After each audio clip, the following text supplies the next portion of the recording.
ہجرت سے کیا مراد ہے؟ ہجرت کسے کہتے ہیں؟ ہجرت ایک جگہ سے دوسری جگہ منتقل ہونے کو ہجرت کہتے ہیں، چاہے وہ ایک قدم ہی کیوں نہ ہو۔ ایک قدم جہاں کھڑا ہوا تھا آدمی، آپ کھڑے ہیں، وہاں سے ایک قدم آگے بڑھ جانا یہ بھی ہجرت ہے، اور پیچھے ہٹ جانے والا یہ بھی ہجرت ہے۔ یعنی کہ مقررہ جہاں پر موجود ہو اس جگہ کا تبدیل کرنا، اس سے آگے پیچھے ہو جانا ہجرت ہے۔ ایک جگہ کو چھوڑ کر دوسری جگہ منتقل ہونا ہجرت ہے۔ اسلام میں ہجرت کا مفہوم یہ ہے کہ کسی ایسی جگہ سے مسلمانوں کا دوسری جگہ منتقل ہونا جہاں پر وہاں کے رہنے والے ان کو ان کے دین پر عمل نہ کرنے دیں۔ یہ پہلی صورت ہے ہجرت کی، کہ جیسے مکہ المکرمہ میں تھے تو کفار مسلمانوں کو عبادت نہیں کرنے دیتے تھے، دین کے مطابق زندگی نہیں گزارنے دیتے تھے، اور کوئی لمحہ ہاتھ سے جانے بھی نہیں دیتے تھے۔ وہ ہر حالت میں کوشش کرتے تھے کہ مسلمانوں کو تکلیف دی جائے۔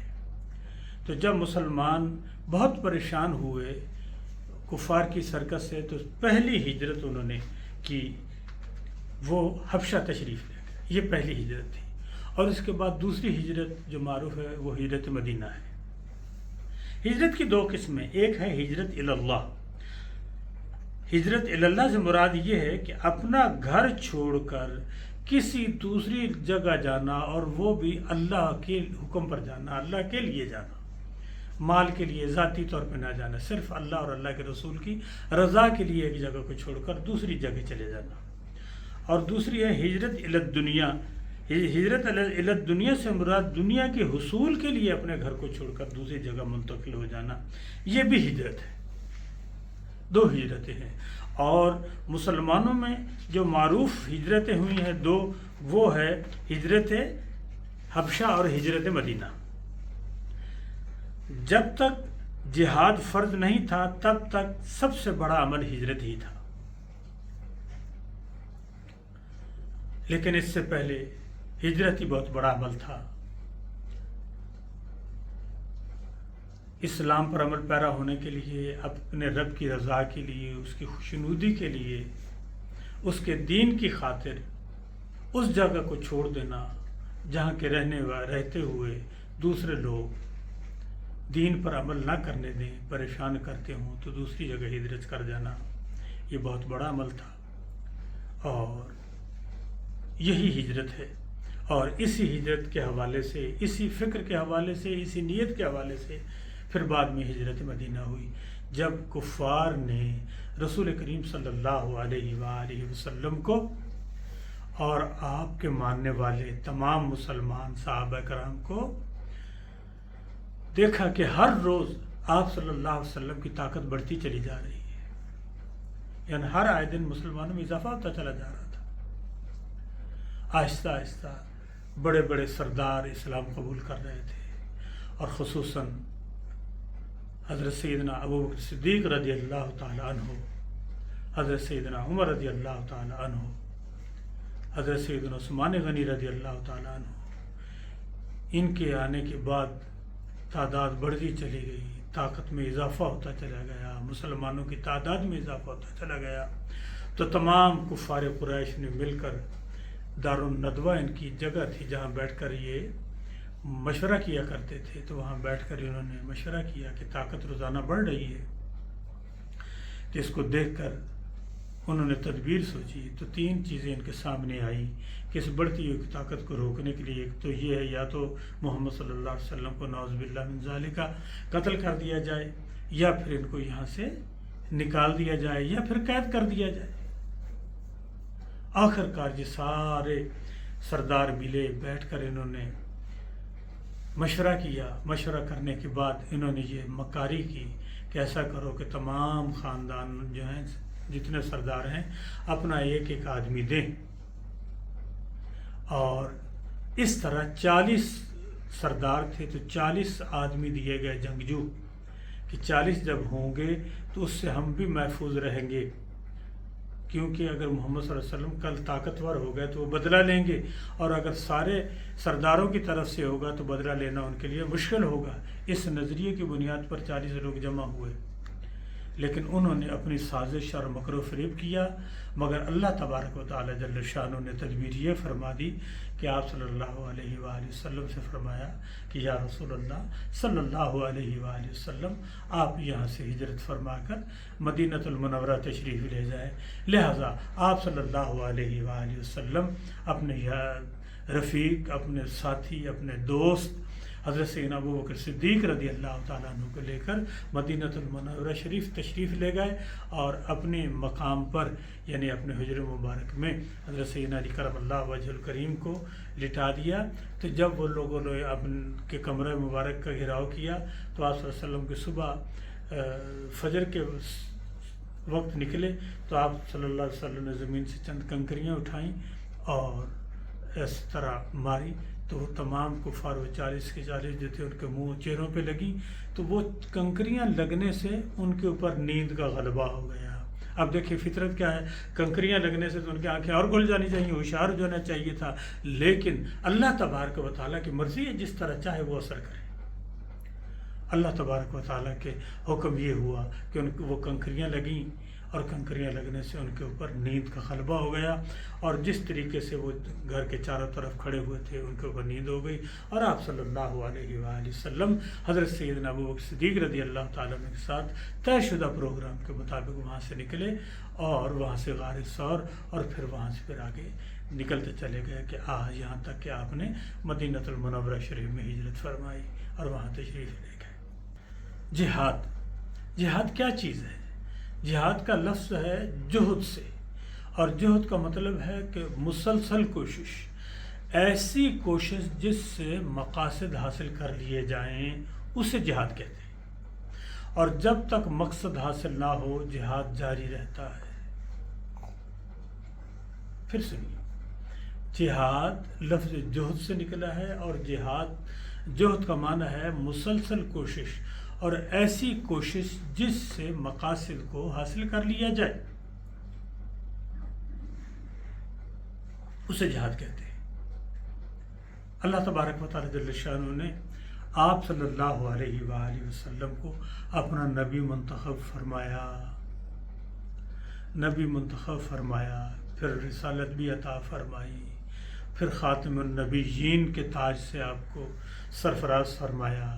آپ کے بعد کوئی نبی نہیں آنے والا، نہ ہی آ سکتا ہے، اس لیے کہ اللہ تعالیٰ نے آپ صلی اللہ علیہ وآلہ وسلم پر دین مکمل فرما دیا، اور جب دین مکمل ہو گیا تو پھر کسی نبی کی ضرورت ہی نہیں رہتی۔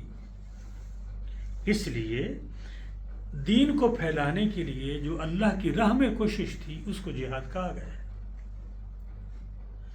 اور یہ بڑا مشکل مرحلہ ہے۔ آپ صلی اللہ علیہ وآلہ وسلم نے جن مشکلات میں دین کی تبلیغ فرمائی انسان سوچ نہیں سکتا،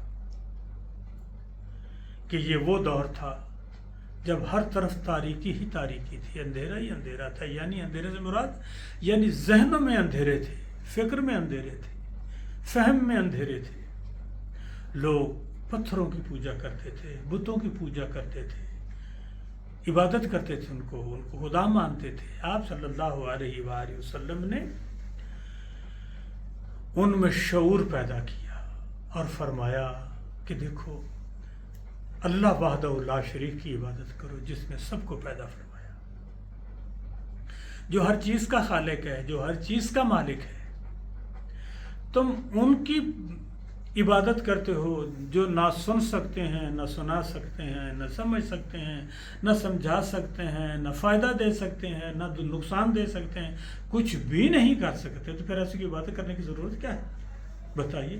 جب آپ صلی اللہ علیہ وسلم سے یہ پوچھتے تو کسی کے پاس کوئی جواب نہیں تھا۔ آپ نے فرمایا کہ اس رب کی عبادت کرو جو تمہاری سنتا بھی ہے، جو تمہیں اس کا جواب بھی دیتا ہے، جو تمہیں رزق بھی دیتا ہے، جو تمہیں پالتا بھی ہے، جو تمہیں مشکلات سے نجات بھی دیتا ہے، ہر کام اس سے کا خالق مالک وہی ہے، اسی کی عبادت کرو، دوسروں کی عبادت نہ کرو، دوسرے کچھ بھی نہیں ہے۔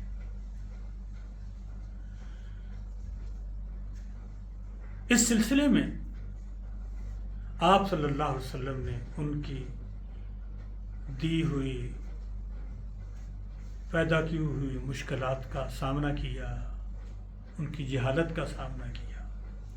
پڑھے لکھے آدمی کو تو بندہ سمجھا لیتا ہے، اور جاہل آدمی کو سمجھانا بہت مشکل ہے۔ جہاں جاہل آدمی کی جہاں بات سمجھ میں نہ آئے آگے سے لڑائی کرتا ہے۔ تو ان کا حال بھی یہی تھا، پتھروں میں رہتے تھے، پتھر دل تھے، اونچے اونچے پہاڑوں میں رہتے تھے، بڑا تکبر تھا، کسی دوسرے کو اپنے مد مقابل نہیں سمجھتے تھے، ہر دوسرے انسان کو حقیر سمجھتے تھے۔